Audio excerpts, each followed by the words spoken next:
Good evening, Honourable Minister. Good evening. Good evening, House. Hi, Danny. Welcome. Good evening, Good to see you. sir. How are you? I joined just for you. I know. If you didn't, I would have stepped out of the matter.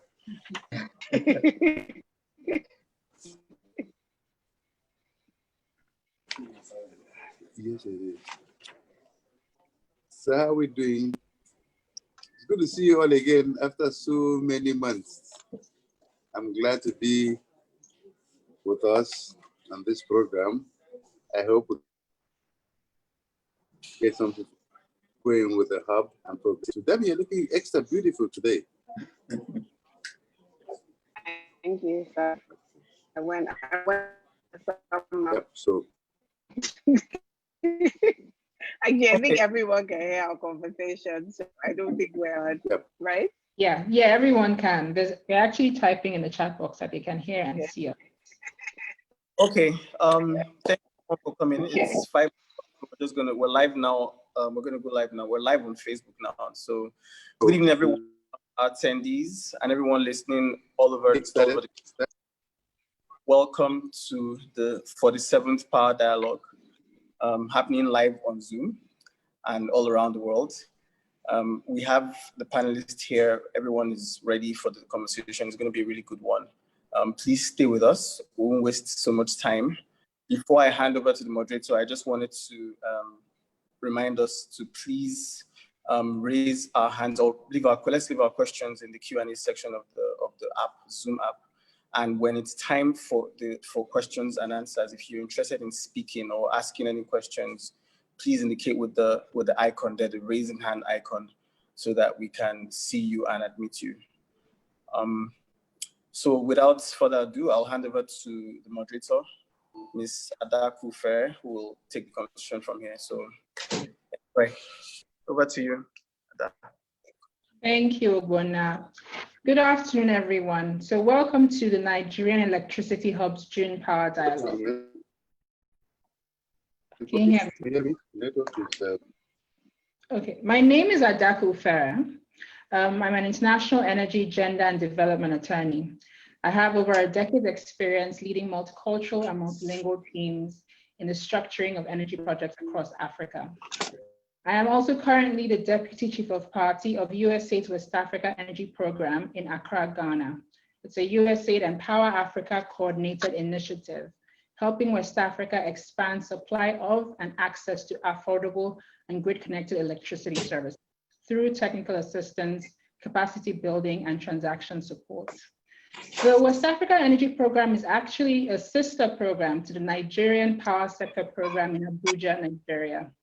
This is also a USAID and Power Africa coordinated initiative and is part of the larger Power Africa portfolio throughout sub-Saharan Africa. Both projects are implemented by Deloitte Consulting LLP.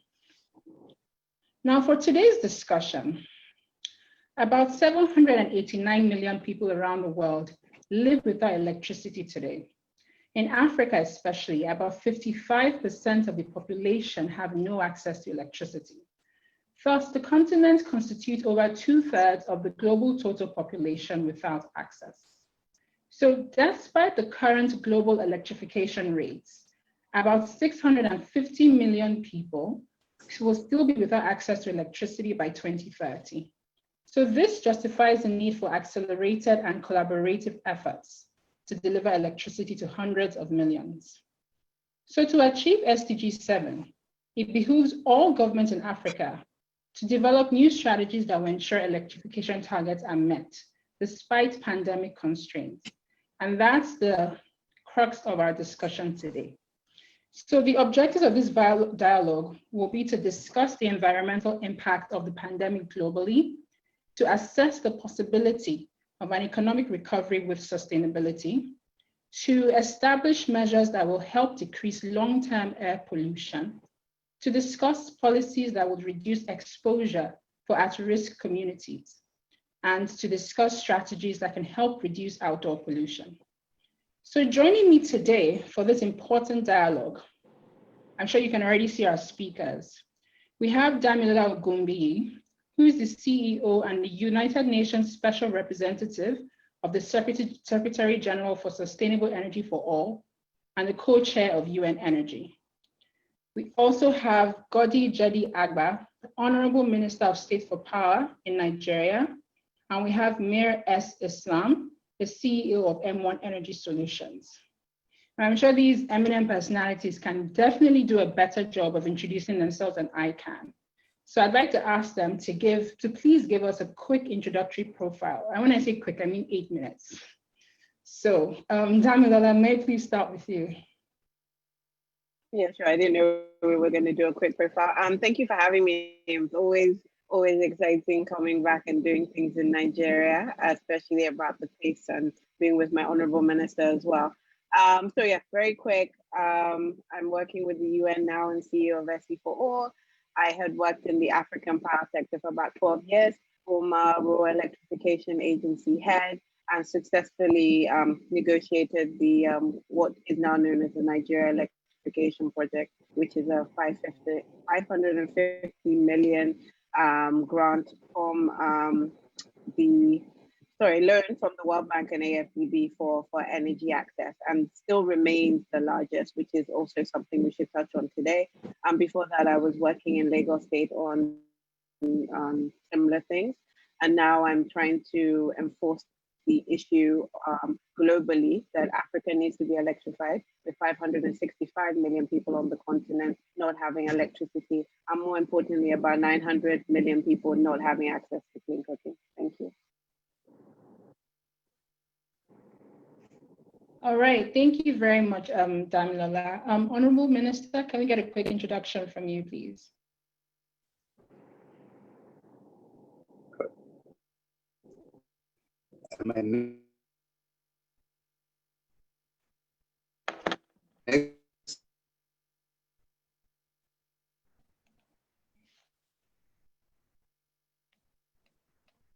Next.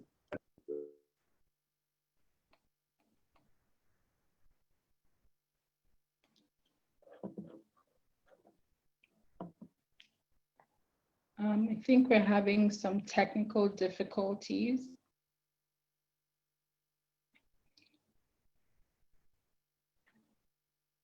Okay, while we're waiting for the Honourable Minister to get back online, can we have a quick introduction from Mir Islam, CEO of M1 Energy? Thank you very much for the warm welcome. I'll try to keep it within 8 minutes. I know we have to be precise. It's an honor to be here today alongside my esteemed panelists. I'm the founder and CEO of M1 Energy Solutions. We're an engineering, technology, and consulting firm working on the front line of Africa's power and renewable sector, delivering sustainable energy solution and smart electricity infrastructure. M1's journey is closely tied to my own story and that of electrification in Nigeria. Like many members of this panel, I am sure in the audience tuning today, I saw firsthand what energy access meant for providing opportunity and economic development. I completed my engineering at University of Nigeria and began my career in rural electrification. I visited hundreds of rural communities across the country and was involved in grid extension and power distribution projects of 300 rural community across Nigeria by the time I was 25. As an engineer, I see the need to combine both technical and financial understanding of electrification to make lasting impact. So I went to do my MBA in Toronto, Canada, after which I founded M1. M1 was founded on the mission to leverage human ingenuity and emerging technology to make lasting impact in the power sector to empower people, businesses, and communities across Africa. In the last decade, we have pioneered in the power sector to integrate renewables into Nigeria's energy mix. To date, we have designed and installed over 12 megawatts of solar microgrid across Nigeria at nearly 300 different sites. We work with federal, state governments, donors, and leading technology partners to achieve this success, and are building upon these lessons learned to scale up renewable and make further progress towards SDG7. On the topic of today's panel, can we still meet SDG7 target? The experts agree we're not on track to achieve universal access by 2030. We need to make drastic shift in the way we address SDG7 challenge across the project development lifecycle, which will take dramatic effort and diverse expertise. We need to focus on electrification around economic development that then becomes sustainable in the long run. However, I am optimistic about the roadmap towards universal energy access and the progress we'll make in the next decade. Today, I share my perspective on how the progress towards SDG7 will not purely be linear, but rather exponential as technology improves, costs go down, and we apply lessons learned from projects deployed to scale up investment and speed up project deployment in the coming decade.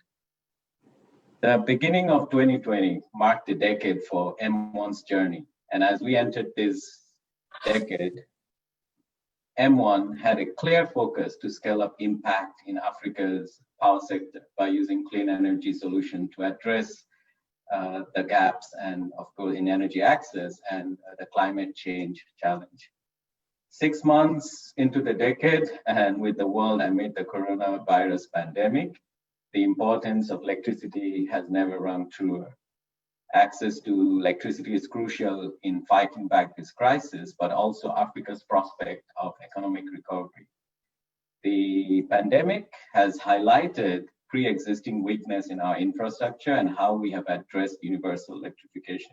It has also emphasized the need for resiliency in Nigeria's power infrastructure and the importance for value for money investment in supporting our economic growth and development. Nigeria is has one of the world's largest energy shortfalls. However, I am optimistic about what we can achieve in the coming decade. In Africa, we have the added advantage of being able to learn from more developed countries, avoid the inefficiencies and mistakes they have made in their development, and leapfrog these for our continent's progress. This is similar to the cell phone and landline revolution that we have experienced. The two major trends in driving the world's energy transformation are decentralization and digitalization. So we should be looking at disruptive technology that enables digitalization.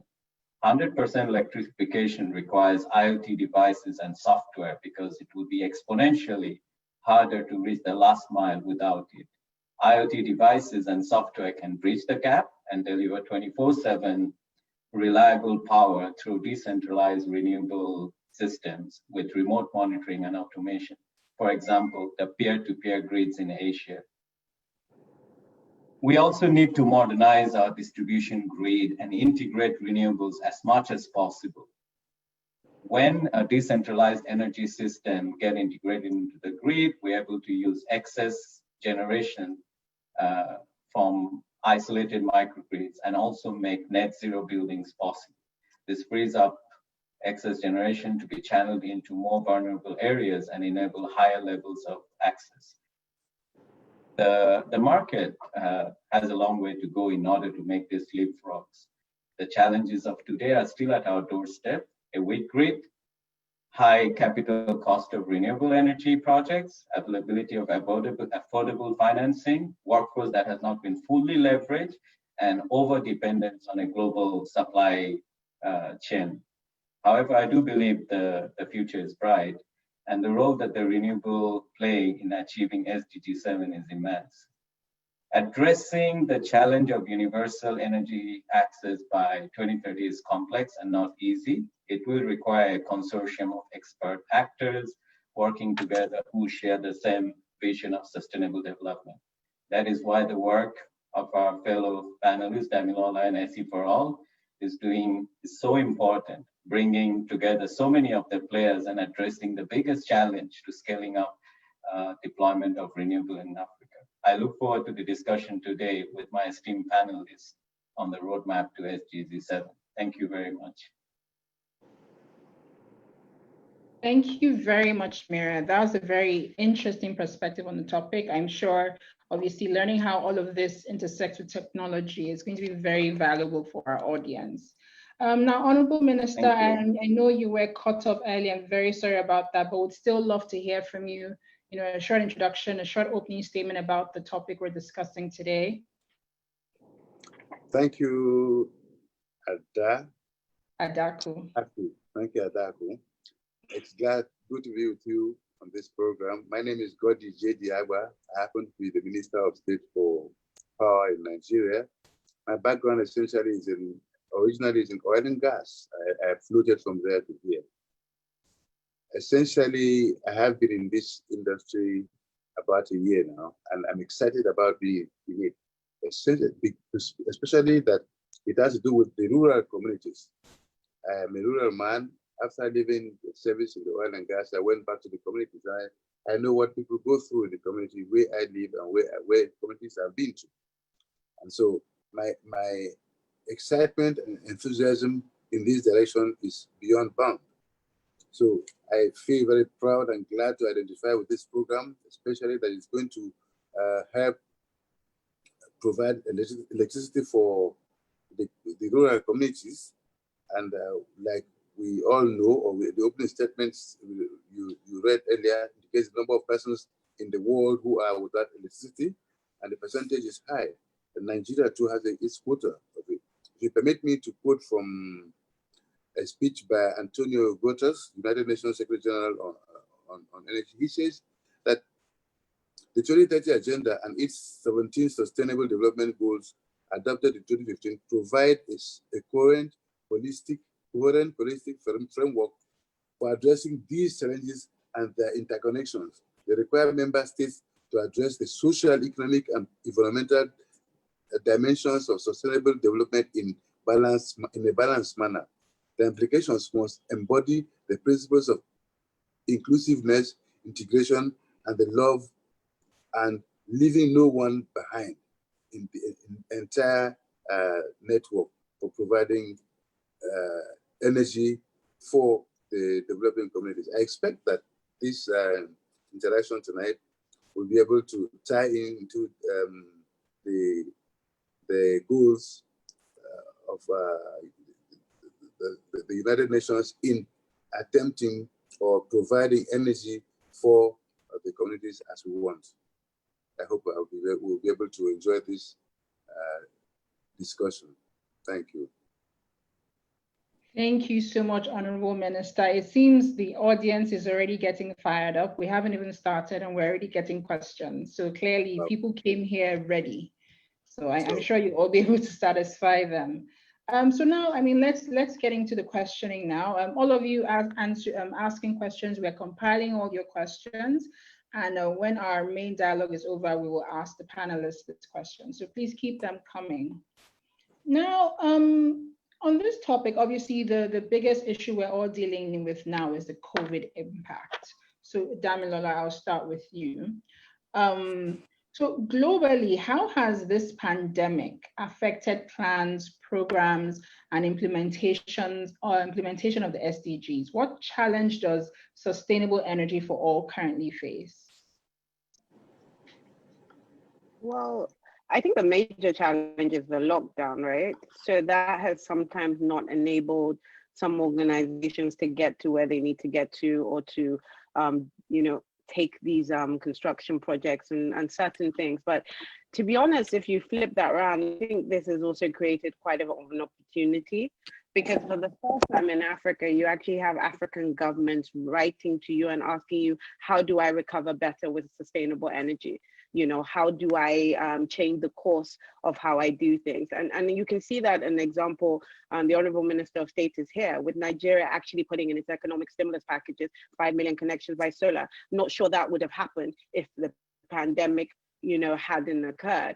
And people are actually seeing that, recovering with sustainable energy is actually the quickest way to recover, in terms of if you just take jobs and GDP ratio, for every $1 spent on sustainable energy, you get additional GDP of 0.93 cents, and you actually get 3.5x more jobs than the fossil equivalent.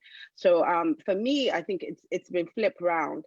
The truth is, before the pandemic, it was too slow, and we now have to have very focused focused interventions, because what the pandemic has shown us is our weaknesses, and everything in terms of all the SDGs can only be supported with power. So you can't say that you're going to achieve the SDG on water or health or any of these other critical things without power. The other thing I must that has happened as well is that there's been issues obviously with off-grid developers. For our survey, about 27% of solar home systems companies have said that they've lost revenue, and about 40% of mini grids. So we do have to watch this, but it's important to know that at least the first time since my history in African government, you're actually seeing the government making a very big push across Africa to renewable energies, and trying to find key solutions to the problems. And I guess the last point is the problem of supply chain. It has also shown us that there isn't a fluid supply chain for solar equipment, especially three forms of equipment: inverters, lithium batteries, and also solar panels. So again, it's flipping around saying, is this an opportunity for a country in Nigeria to be that place that does light manufacturing or large scale assembly, so other countries can come and buy, and we don't have this problem that we have now, which I don't know of anybody who has a large amount of lithium batteries currently in West Africa. So that also hinders kind of powering primary healthcare centers and things like that by solar hybrid solutions. So those are all the dimensions that we've seen, but we're just really, really encouraged right now. And that's what we've been trying to push for. What is Recover Better? And I think if we keep on pushing it, and government puts strict policies and they actually work towards getting that, we're going to see a big shift, or unless, like you said, we won't be able to achieve it. But I'm optimistic we still can. I really like the optimism in that. I mean, it's not all doom and gloom, that there are some bright spots, despite all the disaster and destruction around us. That's a very important point. I think most people just see disadvantage in the COVID, but there's actually some ways that can be turned around. But coming to your organization particularly, so how has Sustainable Energy for All adjusted with the restrictions? And are you making any progress despite the pandemic? I mean, we're not an implementer on ground in the countries anyway. So working remotely has actually allowed us to work a little bit more efficiently, to be honest, and at least allowed me not to be on a plane for 3 out of 4 weeks in a year. I think it's actually shown us that we can work effectively remotely. What it's also done is this has actually allowed us to also grab attention for people from the highest levels of government, because we're all sitting, in specific places. So one of the key pieces of work that we have done that's coming out next week, I believe, is what we call Recover Better with Sustainable Energy.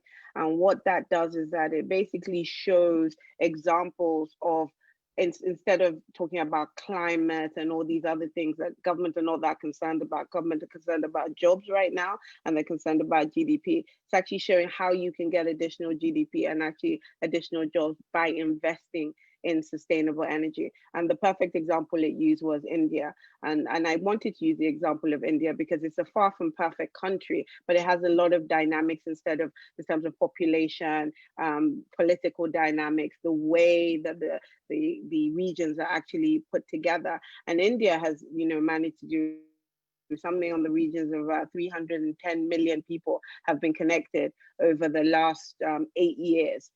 So everything is possible, and that's easily almost 2x Nigeria, the entire population. So with Nigeria having a deficit of 85 million, which is going lower, I think that's what people don't realize. When I came into the sector, I think it was about 121, so it's now 85. So it's not that it's stagnant or it's gone up again. So it shows the government is working. What we're trying to say is, can you move the pace? So my other role is also to encourage more money from DFI, and obviously encourage private sector as well. I mean, a lot of people always say private sector is ready, they're ready. So now this is the time. If you're ready, now come. You're not going to get a perfect scenario, and where you make the most money is when you're able to take the most risk. And we can't leave that out. But in terms of West Africa, especially Nigeria, it's primed for, I believe, some type of renewable revolution, and we want to be front and center of encouraging and helping the Nigerian government make that happen.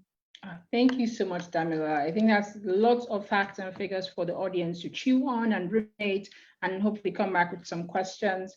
So moving to the Honourable Minister, from a Nigeria context, like given the global pandemic, can Nigeria meet up with its Vision 30-30-30 agenda? Yes, we are working hard towards meeting up with that, and we are meeting up. We hopefully will meet up with it. You see, Dami just told you that we are in the new sustainable energy. We are determined to provide 5 million communities with electricity and energy in the short term within this period of post-pandemic era. Where we hope that having achieved that, if we provide 5 million homes or 5 million communities, that may bring about 25 million families with energy. That's an improvement. That is a step forward. If we do that the first 1 year of the post-pandemic, and in 5 years of that, we're sure we'll be able to achieve the objectives of the UN and the Bureau of G7 in this matter. The government has provided a lot of adequate funding for these projects, and we provisions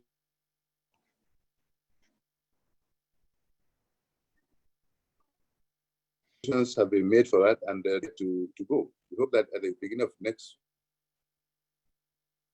month, next week Wednesday, which is the July 1, the president has given matching orders for these programs to take off, and I assure you had on that.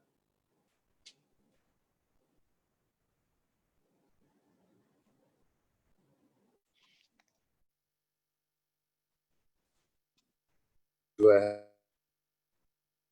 have an answer to that?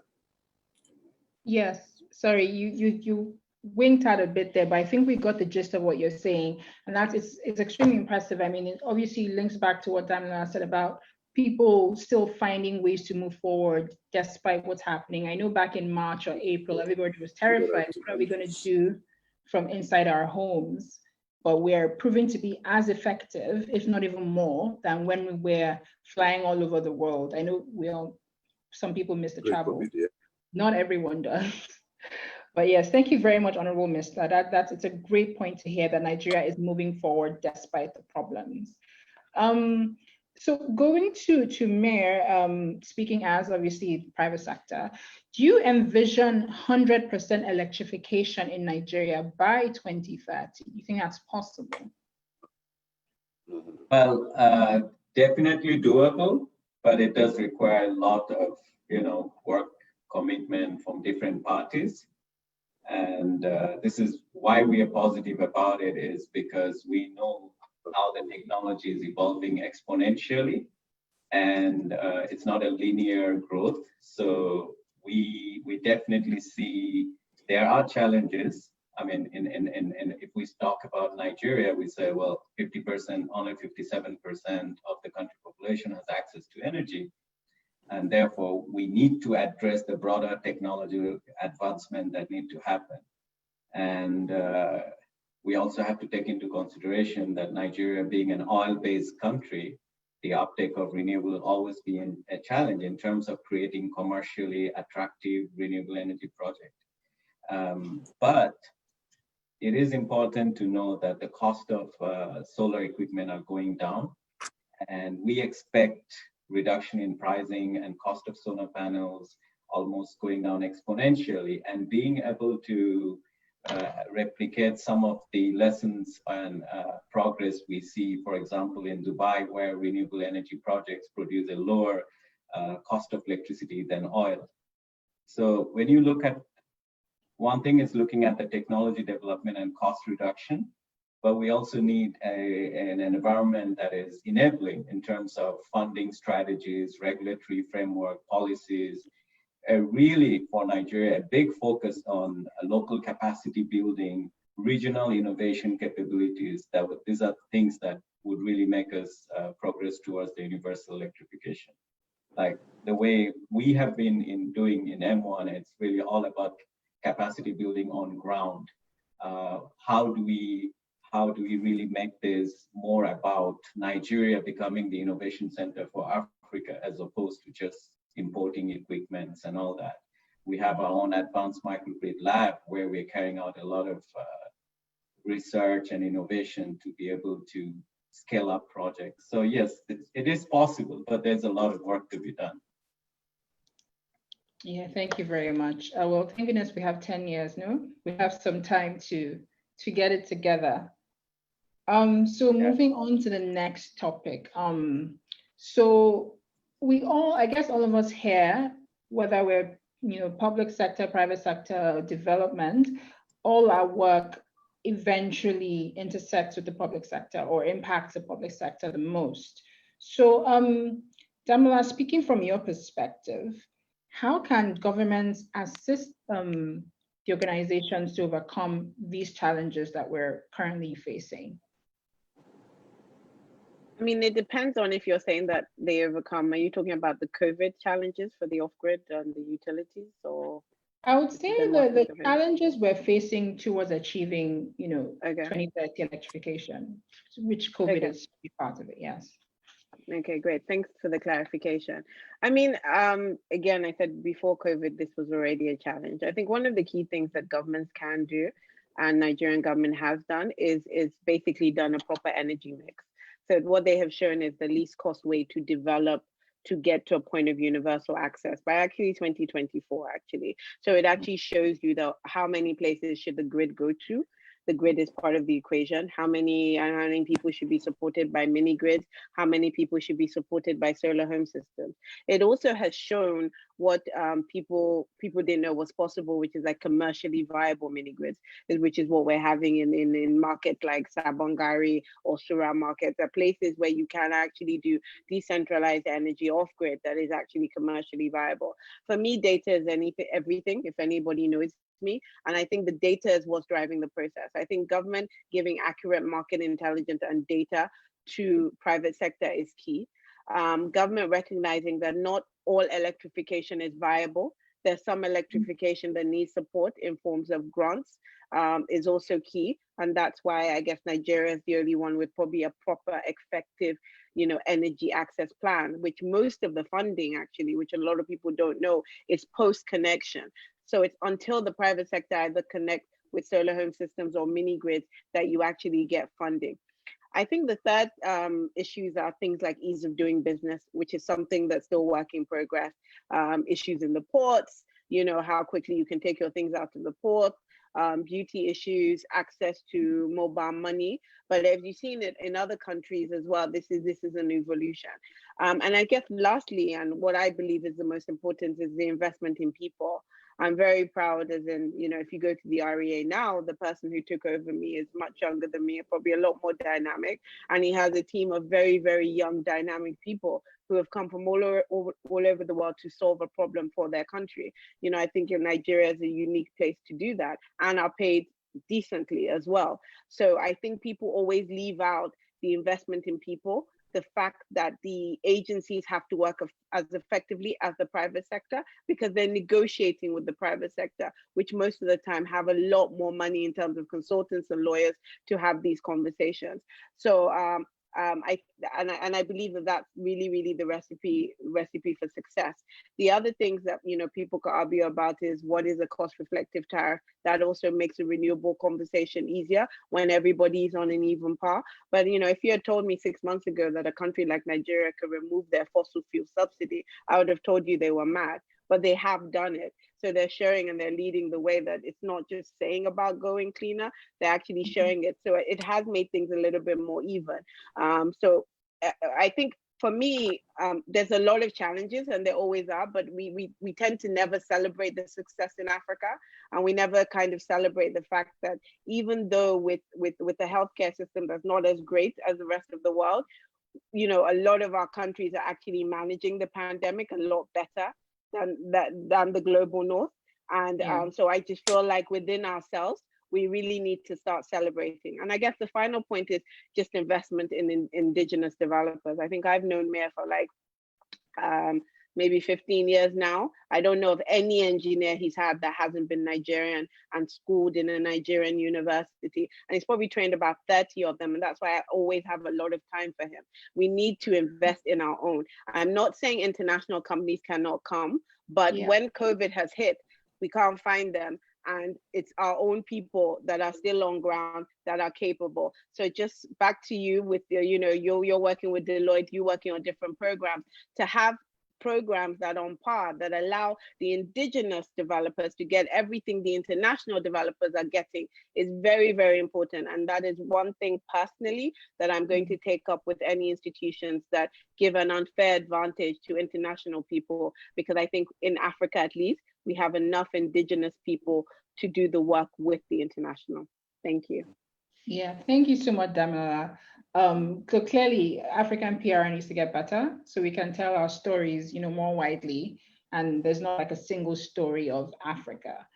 But then, since Nigeria is on its way, but do you think there are lessons the Nigerian government can learn from other countries that have recently attained the 100% electrification?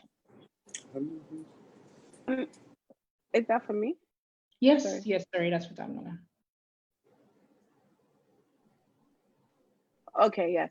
I think there is a lesson to be learned by India. I go back to India because, if anyone told me anyone could achieve 300 million in 8 years, I would say that they were lying, and I like to do almost like for like.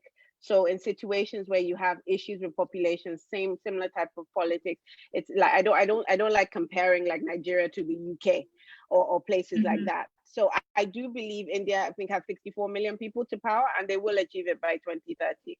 So I think what we have to learn from them is that they're still the 4th largest coal producer in the world. So it's not that, they haven't done anything with fossil, but they had a very, very firm commitment from their presidency that they were going to achieve 20,000 megawatts, 20,000 megawatts of solar. So these 20 gigawatts, and they're on their way to do that and connecting people all the way. They also have some very, very good institutions that if you go there, it's almost like you are in the private sector, so everybody, and I think that's what people don't realize about power. And the Honourable Minister State knows this. It's not just about the power ministry, it's about the finance ministry, budget office. Power sector is one of those sectors that's a whole government has to be behind it. It just can't be one part of government, unless it just won't work. And I think that's what I would like to enforce in all African governments, that it can't just be something, that you say, Minister of Energy can do it. No, it actually has to be a whole government approach. And that's why in terms of Nigeria, our policies always have to go to FEC. So everybody has to be part of the process. If that doesn't happen, it doesn't matter how great your policies are, it just won't be implemented. Yeah, I think Amir and I were just discussing that before we started, about how much the power sector moving forward is dependent on an enabling environment, on the government. So thank you, Damilola, for reinforcing that message. Honourable Minister, given the challenges that we've identified in achieving this electrification, plus the pandemic challenges, are there strategies that the Nigerian government is putting in place to accelerate electrification? And this is despite the potential challenges of exposing workers to the pandemic. Yes, we are not oblivious of the fact that the pandemic is hitting hard. The government has put in place and is putting in place measures to protect the citizenry, and as well as provide for energy for these people. For instance,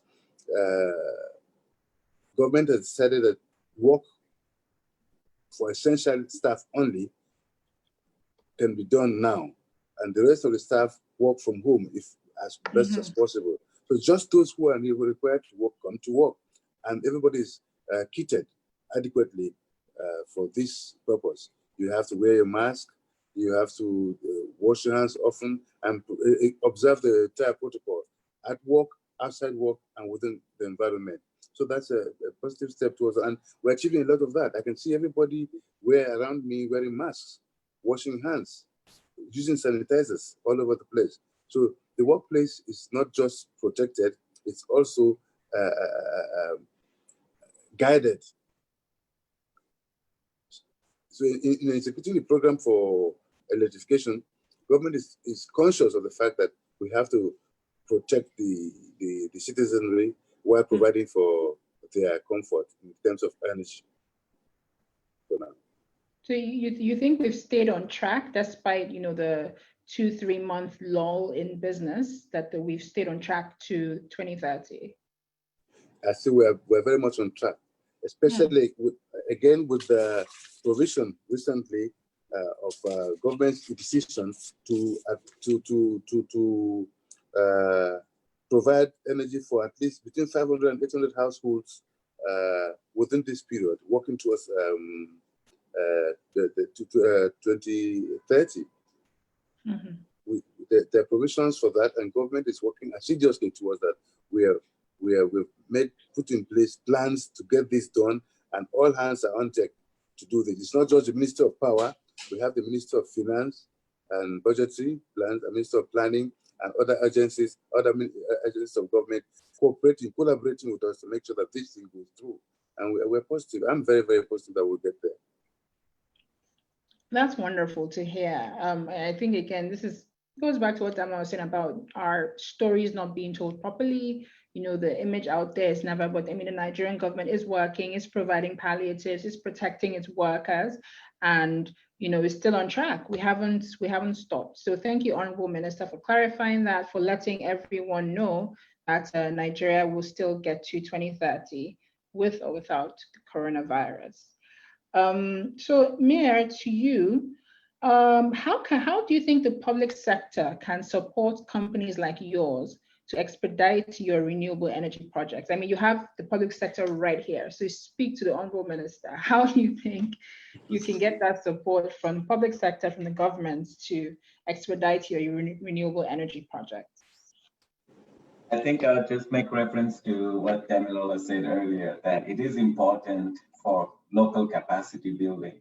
It is important to give opportunities to companies that are here to stay, to be able to learn and evolve and use international best practices and technology transfer and know-how to build our own innovation capability in Nigeria.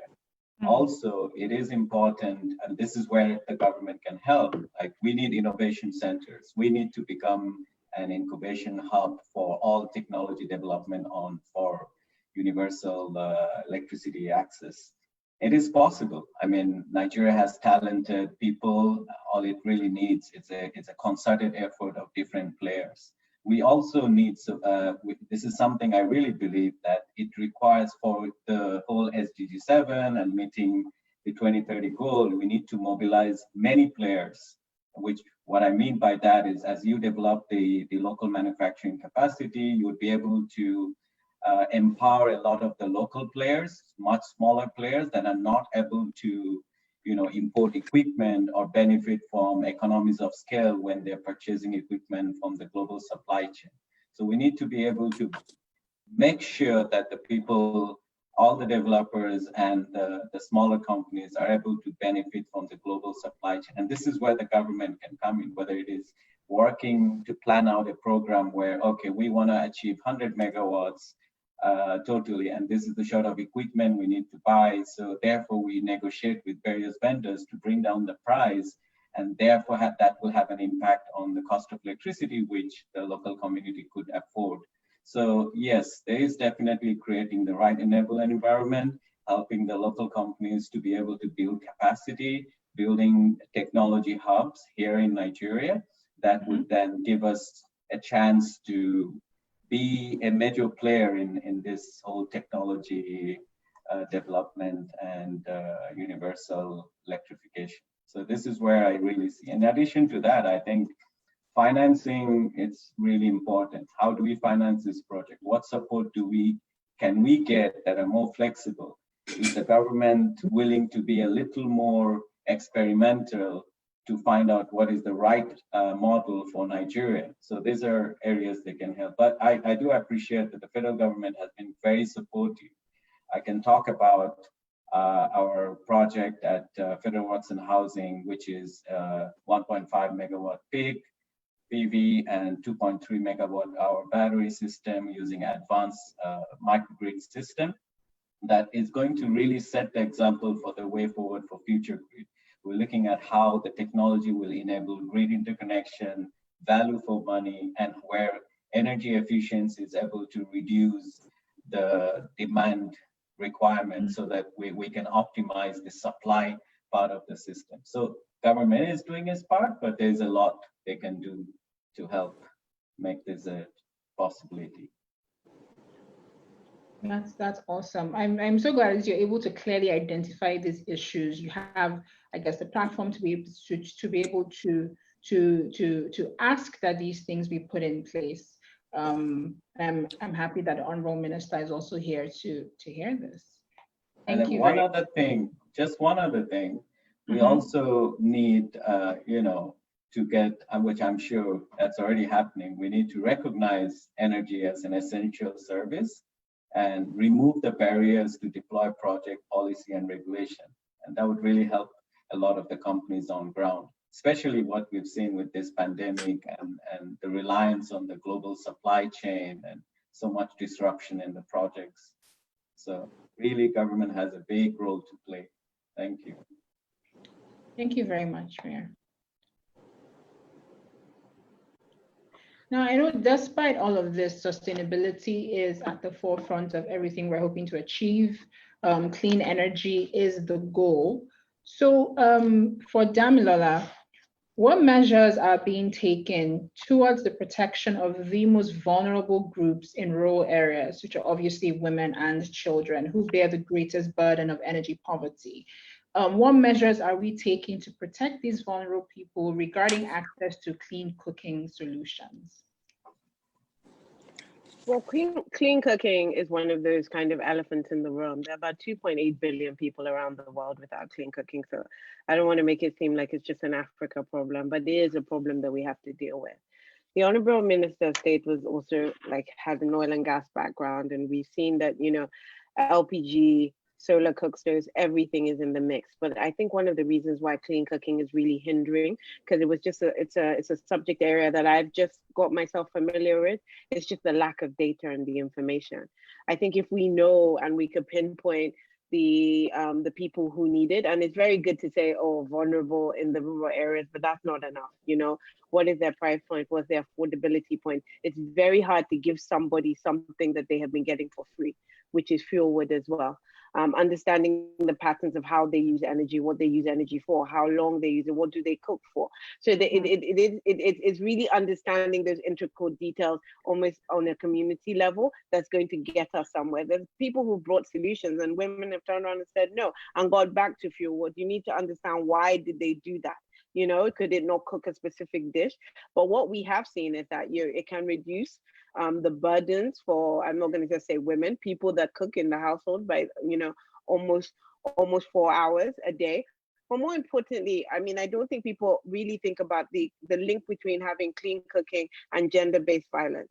The honest truth is that you're 7 times more likely in Southern Africa, at least, to be attacked on the way to get fuel wood or the way back.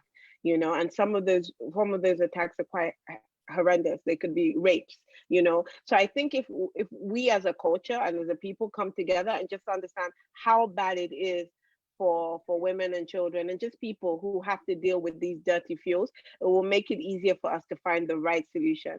But I think the starting point and what we really need to invest on is the data. There's no reason why we can't have mini grid projects and clean cooking projects going together. It actually, think about it, makes no sense if you provide electrification for a household, but they're still using fuel wood. At the end of the day, have you really given them energy access? The truth is no. Energy access is that combination. So one of the big things we're doing is just understanding the patterns and understanding the data to be able to find the solution that actually works, instead of what a lot of people have done in the past, which is give out canisters. And we've seen how not being able to protect that whole value chain, how it hasn't been effective. Thank you, Damilola. I'm very glad you drew that link to gender-based violence, which is where, it's where energy and gender intersect. So it's not just safety, it's not just health, there's also time poverty, or because of the amount of time it takes for these women to walk long distances to fetch firewood, and also education, because you have young girls not being sent to school because they have to fetch firewood, they have to fetch water, they have to cook. So it's the impact is very, very wide reaching. And I'm very glad you brought that up, Damilola. So Honourable Minister, still staying in the same vein, how can Nigeria leverage on the consequences of the lockdown on the environment in the promotion of clean energy? Yeah, Nigeria can leverage on that by first interacting with other actors in the sphere of we're learning each day from what happens in other spheres of the globe, and interacting with the United Nations. That's why we have Dami in the UN to help us with these solutions. And she's doing a wonderful job. We're benefiting a lot from her presence there. So we hope to benefit from that, and we are indeed benefiting because she left a big shoe to be filled from where she left. And we're trying to fill that up, and she's pumping us with more and more ideas and creativity, which makes it grow up. And we look up to Kenya, countries that have gone far. She mentioned India, for instance. We hope to send teams to India to look at what is happening in India, because it's a third world country like ours, or a developing economy like ours. If we do those and get it right, we should be able to put it down in place here and project our own energy policies further and in the process of doing this. Yeah. Thank you so much, Honourable Minister. And this is something Mayor, raised before, is how, I guess, technologically advanced or educated Nigerians are, and how obviously having that representation, like Damilola being a sustainable energy for all, is opening up the international community to this. This is what we're doing here. This is how we're operating. This is the unique constraints that Nigeria has, and these are the unique ways we're overcoming those challenges. So it's great, obviously, to have our people around the world representing us and bringing global solutions to local problems at the same time. So Mayor, on long-term sustainability, are there lessons learned from the pandemic that can improve progress towards universal electrification? I mean, this is going beyond masks now. Like, what are the practical lessons we are learning from the coronavirus pandemic that can improve our progress towards 2030 electrification in Nigeria? Well, there's definitely a lot of lessons. It's almost like, it has really brought out or accelerated things we were already working on and highlighted where the gaps are. So what the pandemic has really taught us is how closely related universal electrification is tied to health outcome and the immediate and severe public health crisis which emerged in Nigeria. Health facilities with unreliable and unavailable access to power cannot provide effective equipment. During a pandemic, this also affects the ability to detect, respond, report, and manage outbreaks quickly, and therefore protect the most vulnerable in our society. M1 has been working at the nexus of energy and health for the past 5 years. In part, most of the solar microgrid we have completed in this period have been to electrify clinics, hospitals, through the European Union funded Solar Nigeria program. Just within this pandemic period alone, we've been able to complete 22 microgrids at 22 sites in Kaduna, Borno, Adamawa, that are now working at the front line of healthcare treatment for the pandemic. Making this progress during this trying time was entirely attributed, commitment of our team and support that the state government gave us to continue the work required and be able to play a role in this response effort. But this is where you can see that we have built a team well-trained, and not just in technology, not just in engineering, but also in HSC and looking at how their safety comes first. So there are a lot of things to really look at. And then, about the importance of construction safety, about the way, the way we need to build up capacity on best practices in construction, in building up solar system, in being able to manage projects, however remote, with the use of digital technology. Then I did mention this earlier, that the supply chain resiliency is very important, because as Damilola mentioned, many projects were affected because suddenly, you know, you don't have lithium-ion batteries, you don't have the major equipment such as inverters and all that. How do you really use sustainable energy in those remote locations for the clinics that, you know, could be used for the testing and pandemic, the COVID isolation centers? These are some of the challenge. So definitely shorter circular supply chains are not only more sustainable for the environment, but they're less vulnerable to price volatility and can also reduce the cost and risk for the end users. To scale up sustainable energy projects in Nigeria, we definitely need to organize and coordinate efforts to achieve economies of scale. I mentioned this earlier, but this is really important. We need to achieve economies of scale in the procurement of equipment to have more solar equipment available on ground, right, for this sort of crisis, and also to be able to reduce the cost for smaller developers to play a part. Because you can't really get only the big companies who are able to leverage their relationship with vendors across the world. You also need the smaller players to come into play. So Nigeria, you know, 200 million people, scaling up deployment of renewable. It's not just having few companies deploying projects, but we need thousands of companies, entrepreneurs working on different size projects. There is a market segment, you know, for smaller systems.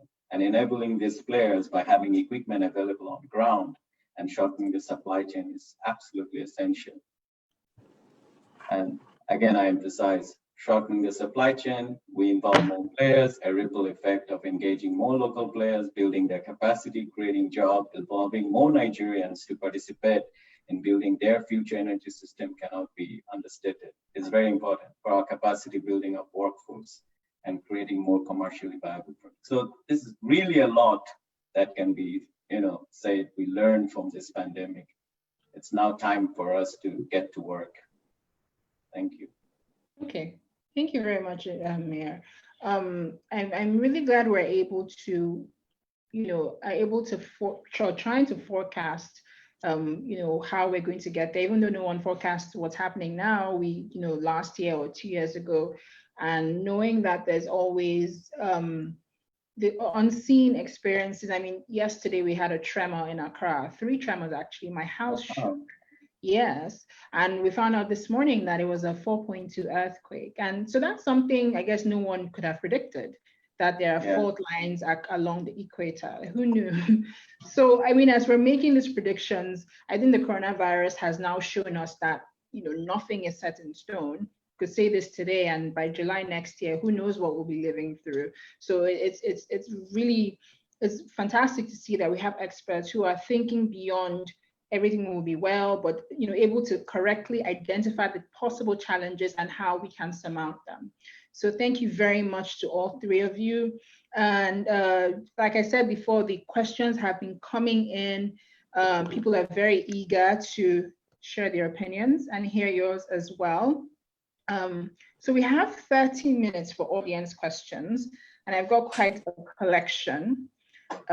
So our first question here is for Damilola, and the person doesn't give a name, but the person is asking, how does the current Nigeria situation with the lack of affordable and constant energy supply fit into the narrative of sustainability with respect to renewables? Okay, that's a bit of a two-pronged question. I mean, I think because of the issues in terms of, you know, the lack of energy access for a part of the population is why you would look to have more sustainable renewable energy. I think one of the critical things in Africa that we're advocating is that even though Africa is only 2% of the emissions that everybody talks about, we don't want the energy access to be done a wrong way.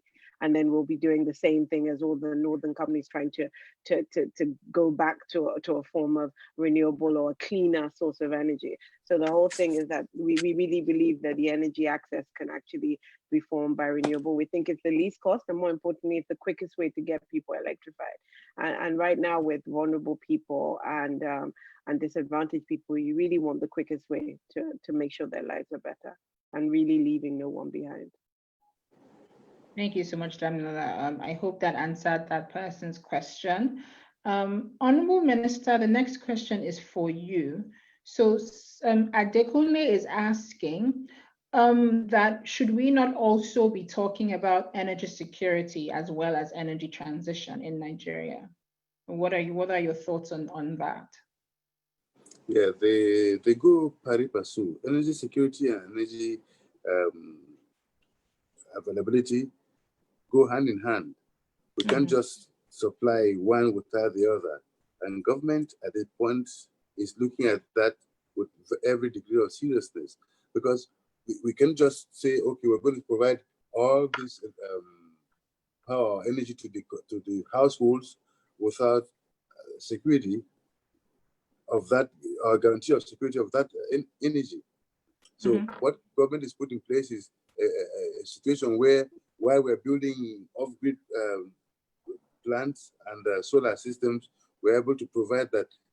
We're sure that this is going to be on a continuous basis, it's secure. It's sure to continue, not an ad hoc basis. So if we make it ad hoc, it becomes insecure. But if it's a continuous basis, there's guarantee that this energy you're getting now is sure to continue. The confidence of the populace is emboldened, and you get encouragement and facilitation from the masses of the people. Yeah. I think that definitely answers the question. Thank you so much, Honourable Minister. We have another question. This is to all the panelists. So whoever wants to take this. This is from Rolake Akinkugbe Filani, and she's asking, I would like to hear any of the panelists' thoughts on how the SDG7 can really help accelerate the provision of affordable housing to Africa's poor. She adds, and I'll repeat the question again, energy efficiency is a key factor in affordable housing and more sustainable communities. So the affordable housing market can help create jobs via construction. So do you see more room for collaboration between the SDG7 industry and the affordable housing segment? I can take that question. Okay, take that. Honourable Minister, will you take the question, or should I? Yeah, well, I can take it, and you complete. I take the first bit of it. You see. Yeah, maybe we can hear both sides. Okay. Great. Okay. So can I go ahead, Dami? Yeah. All right. I think. Okay. Thank you, Honourable Minister. I mean. Yeah, I think. Okay, Dami, go ahead. I'll wait for you. He said, "Can I go ahead?" She thought. I'm so sorry. Okay, I think I'll just go ahead. Sorry, Honourable Minister. Go ahead. There's obviously a synergy between affordable housing and energy access. And the truth of the matter is, even the way that the housing is being designed, as far as I know from the Ministry of Works and Housing right now, are actually looking at how to incorporate energy solutions, and more importantly, clean energy solutions into the affordable housing.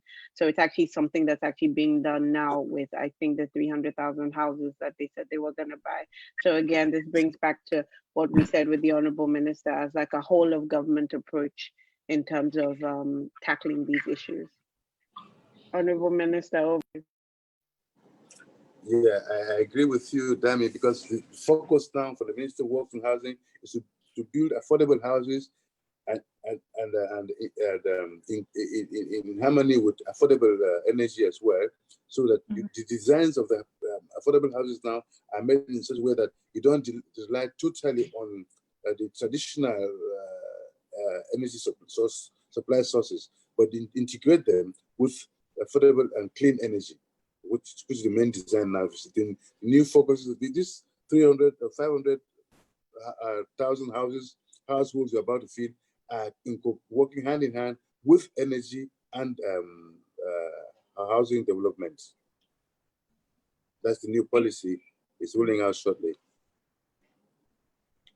Great. Thank you so much, Honourable Minister. It was great to hear the two different perspectives to that question. We have a question from Mayor. So Palani Sakala is asking, what policies are African governments, or in this case, Nigeria, putting in place to protect and promote African clean energy developers to achieve SDG7.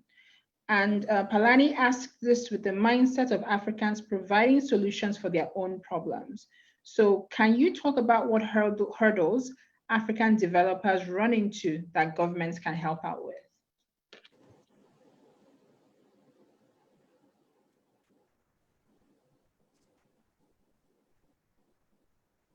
Mary, you're on mute. Thank you for the question. I think there are a lot of things that the government can do, and I think to help developers, African developers, in this case, we're talking about the Nigerian developers. So one is access to flexible financing. I think that's one of the key support they would get. Even looking at how, I think at this moment in Nigeria, renewable is already getting support, but would require a lot more on the custom tariff so that it's competitive. That would be a good area. In addition to making government policies that supports self-generation for government building, and also big, many countries have already taken that into consideration. So if we incorporate for when you come up with the new housing complexes and all that to mandate a percentage of generation to come from renewable, that itself creates more market for renewable players in Nigeria. In addition to that, in terms of policy and support, the integration into the distribution grid, and which is really the evolution of smart grid and allowing all those projects that are being developed to be able to fit into the grid, the excess energy, and therefore help in becoming commercially viable. This is definitely one area that the government should look into. I think that's more policy and upgrading the distribution networks. So these are the things I would say are the key things that the government could do. And I'm probably working on it. Yeah, it actually does seem like the government is already taking all of these considerations into play right now. So that's wonderful. So Honourable Minister, we have another question for you from the Clean Renewable Energy Safety Advocacy Nigeria. They are asking that Nigeria recently signed an agreement with Siemens to generate 25 gigawatts of electricity by 2025. What is the update? Yeah, government has just recently released the funds for that. We have had meetings with Siemens already, and the government has approved the release of those funds to commence the project. In the very, very near future, you will see that Siemens has commenced work, especially with the project in Kashimbila. 75% of it has been completed, and Siemens has guaranteed that in the next 7 months, they'll finish Kashimbila and hand it over and proceed on the other projects. We are optimistic that it's working, and it's working fine, because we've seen evidence, especially government has demonstrated its honesty and sincerity of purpose by approving the release of this money for the project. This is a very big leap forward. Oh, it's great to hear that they're an important partner for Nigeria. That's good. Thank you so much, Honourable Minister. So Damilola, we have we just got in a question for you from Uvani Nkaginieme, and the person is asking, they're asking that now that you're looking at access to power from a global perspective, what other private industry players and what are other private industry players and government doing that we should adopt quickly here in Nigeria? Well, the investment in data is key. And also the why I keep on talking about the investment in data is because you're not going to get financing from the DFIs if you don't have correct data. I mean, investment in people, I've said it as well. Investment in women as well. I think this is the year for the gender. I think the data speaks for itself when you have women being part of the clean energy solution. I always like to speak about women being one of the people try to evoke change instead of just be beneficiaries, because I think that's the target. And I also feel like and I think this is a point that we also have to do just as Nigerians. I feel like we go to certain points and then we don't empower our own people because we don't want to seem like, oh, we've hired too many of our own people. And I think this year has shown that diversity actually really matters. and this is where we do have to speak up. So, I've made the clear case that I am not going to be taking part of any projects anymore, and even in my global arena, that doesn't have a role for Indigenous developers from Africa or South Asia or wherever they're from. So I do feel like this is the time that we also need to speak up. This is the time we need to employ people who look like us, and we should be a bit unapologetic about it, unless nobody's going to do it for us. And so I just wanted to add that point, because that also helps with the narrative. If you can speak to the head of the World Bank and you can talk, and there are enough Africans pushing the agenda and there are enough Nigerians, then change would actually happen. But it's very unfair that we still have big institutions, and you could have an energy specialist in Nigeria and an energy specialist in DC doing exactly the same thing, but the difference in what they get paid is so huge, and we shouldn't accept it anymore, especially at the level that I think we've gotten to. So I think that's also a big push, that instead of looking for other people, what can we get for other people, I think it also starts within ourselves, and we have to make the conscious effort to help ourselves. I don't think the solution for Africa is everybody helping Africa. I think Africa has to help itself. Yeah, that is true. That is very true. I think we are making that journey towards like self-reliance, towards sustainability. And like all the points you have all outlined today are showing that we are making that progress. So hopefully we'll get there sooner than later. So we're going to round up pretty soon, but I just want to take a couple more questions and then we'll be done. And then you'll just give us your final recommendations and we can wrap up. But quickly, Mayor, this is a question for you. Nosa asks, how can we measure the achievements of private sector commitments towards reducing our carbon footprint and going green? Can you outline any reports supported by data? At this moment, I'm aware that the federal government, Federal Ministry of Power is working on a database to allow private sector to upload their information, their carbon footprint, total kilowatt or megawatt projects deployed, at the same time, the impact on the host community. So that is a work in progress that's going on that hopefully will be able to answer and address those needs. That is definitely a requirement. For M1, we definitely track everything we do, our CO2 emission that we're able to offset with our projects. We are able to look at all the monitoring and evaluation requirements to see how our host community is benefiting from the project. So there are two approaches here. One would be for private sector to adopt certain standards, to be looking at those. And then eventually the step two, as the database from the federal government of power becomes available, that we upload all those information that are then available for the public to see. That's definitely going on. Thank you so much, Mayor. Thank you. So one more round of questions for the group, and then we will go to your roundup comments. So this question goes to the Honourable Minister. So this is an anonymous attendee, says a lot of Nigerians purchased solar-powered security lights during the lockdown. Yeah, let's do that. To renewable energy. The question from this person is, how do we deal with waste airing from these panels and batteries? That's a tricky one there. Lots of people bought solar panels because we needed them at that point. The pandemic created situation. The Ministry of Environment is working hard at emission control. The laws are not in place yet, but the Ministry of Environment is working towards formulating policies on emission control, and very shortly these things will be taken care of. For now, I would not deceive you by saying we have them fully in place. They are just being worked out. It's work in progress. The Ministry of Environment is working hard on that, and they will provide an enabling environment for that. Thank you. That makes sense. Thank you so much, Minister. I hope this person is happy, because it sounds like someone is really annoying that their batteries are wasting.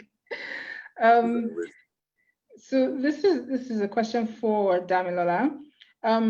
Talking about in this, no, I think I asked this question already. Sorry. Yes, this is from Samuel Akin Colcrick, and he's asking, presently between 67% to 70% power demand is for cooling and refrigeration in households, workplaces, hotels, etc. Was this factor considered in formulating the power roadmap or just to improve supply? And this question is for Damilola. I don't know if that should have gone to the minister, but. Yeah, I was trying to say, which power roadmap are we talking about? The actual needs of both commercial customers, industrial customers, residential customers on grid, and the needs off grid were actually taken into consideration. So I think I believe everything was taken into consideration in terms of in terms of the power roadmap. That was holistic, right. Yeah. Okay. I hope that person is satisfied. Now this is our last question for today, and this.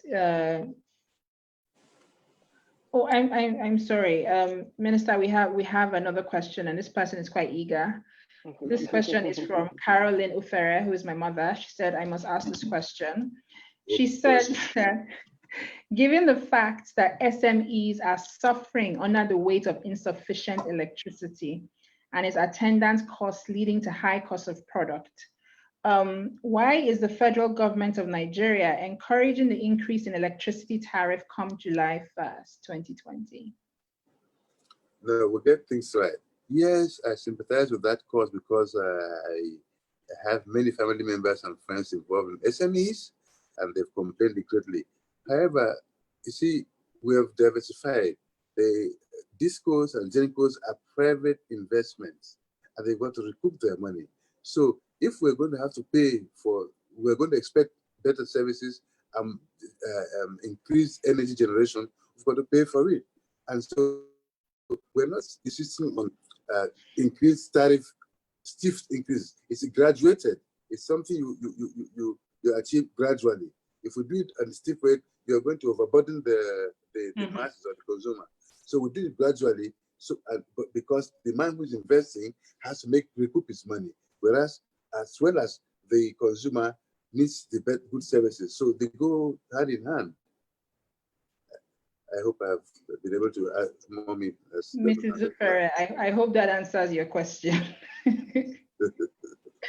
Okay, so I think that rounds up all our questions. If we could just, go around and just give any closing remarks, any closing recommendations, and let's try and keep it to about 3 minutes. Honourable Minister, please, let's start with you. I'd like, first of all, to congratulate you on this good job and to thank contributors into this program. Essentially, I'd like all of us to support the federal government in this effort to achieve the 30-30 goal. We can make it if we determine to make it. India has made it. If India can make it with all its population and problems, we can make it and do it even better. And I want to assure you that the government of the day of President Muhammad Buhari is prepared and focused and has put the power and energy sector as in the front burner and is doing everything. That's why such monies for the cement projects have been released. We're doing a lot of money, a lot of efforts to work on the Mambila projects as well as the off-grid and on-grid projects. A lot of efforts is being put in place, and we're encouraging the REA tremendously to do its work. With the support that we're getting from the federal government, I'm sure that we get it. My only advice is that let's not get discouraged. We need more encouragement and more support from the populace and from Dami and her group, especially. That will help us a lot. Our ambassador out there. Thank you very much, Honourable Minister. And this is why it's great to have public officials on this forum. We'll hear directly from the government what's happening, what they want. You can ask questions directly here. And so we're very glad and very thankful that you gave us this opportunity to hear from you today. So Damilola, any closing remarks? Thank you so much for having me. Thank you so much to my honorable minister and everybody for always being so supportive. I think the key thing is to understand that there's a hard road ahead. There's no way to put it, there's no way to sugarcoat it and make it seem like, oh, it's just gonna happen like this but it is doable, and that's why we're striving and that's why we're here. I think the key things I would like to kind of leave people is you need to invest in Africa, you need to invest in Nigeria, you need to invest in Indigenous, and you have to invest in women. And if you make those investments, you know, it would bring rewards. And we also have to find our own solutions and stop looking for other people from other countries and other continents to help us pave the way, because it just doesn't exist. There's no country that's ever done it without focusing on their own. And we have to be unapologetic about putting our key people, especially Africans, in key roles to solve these issues. Thank you. So Nigeria first, basically. Yes. Nigerian women first. Yes, Nigerian women first. Yes. Thank you so much, Sandra. Thank you. Mayor, any closing remarks?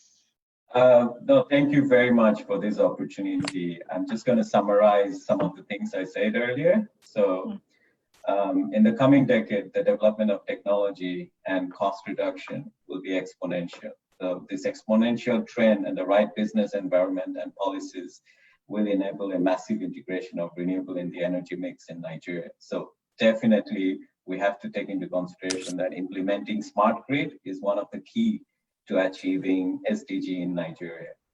Prioritizing electrification and energy access in Nigeria around economic development is very important, because as this development outcomes is also closely tied to SDG7, it's also you're increasing the, enabling the capacity of the off-takers of the rural community, and they will then be able to invest on productive appliances and be able to pay for the electricity tariff and then make that sustainable. So that's also very key.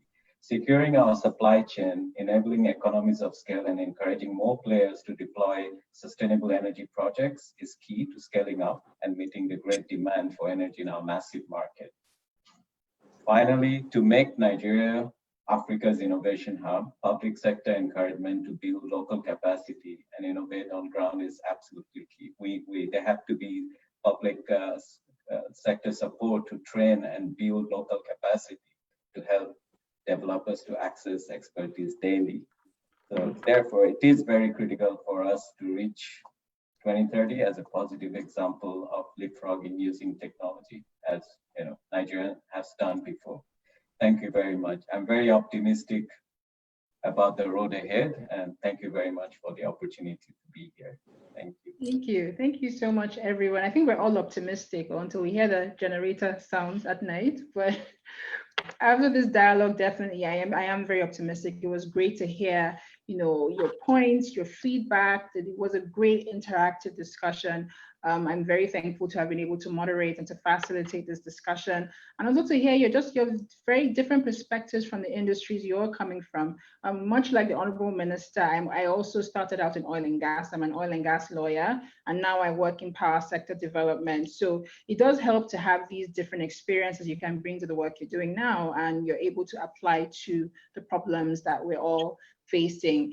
Thank you to Nigeria Electricity Hub for putting this monthly dialogue together and not letting COVID stop us, and making sure, you know, we keep powering on, we keep moving, and for being able to bring this group of people together. Not everyone can get, I know everyone here is busy, our calendars are full, and the fact we could take out this hour, 30 minutes or so, it's really appreciated, and we're all really, really grateful. I actually have a conference call very soon, so I know we're all in that same boat. So I'm very grateful that Nigeria Electricity Hub was able to carve out this time, and we're all able to make this time from our different locations and have this conversation today. Thank you so much to everyone who joined in, who asked questions, who remained engaged. We have a whole crowd on Facebook Live watching this right now, a lot of people on Zoom as well, from all around the world, not just Nigeria, from different places. And we're very happy you're able to hear, you know, Nigerian perspectives and Nigerian story from Nigerians, you know. So I'm going to pass this to Ogbonna now from Nigeria Electricity Hub to close out. Thank you. Thank you very much, Adaku. This was fun. And thank you to our panelists. She's given all the votes of thanks, but I should just go over it one more time. Thank you, Honourable Minister. He called me Oliver Twist some days ago, and I will come back to each one of you to ask some more questions, please, if you don't mind, after this program. Thank you, Ms. Ruby. Thank you, Mr. Islam. And thank you very much, Adaku. We'll send our reports that contains everything that happened today and the recommendations, the key recommendations from this dialogue will send to everyone who's subscribed. Well, everyone who has attended really, but please subscribe so that you can keep in touch with everything that we do and that we distribute. Thank you again. The next dialogue will be next month and we'll communicate the dates to you. Have a wonderful weekend and see you next time. Bye. Thank you. Thank you so much, everyone. Bye. Thank you. Thank you. Thank See you. again. Thank you, Mir. Thank you. Let Thank you, sir. See you soon. Let me see you soon. So, Angamaku.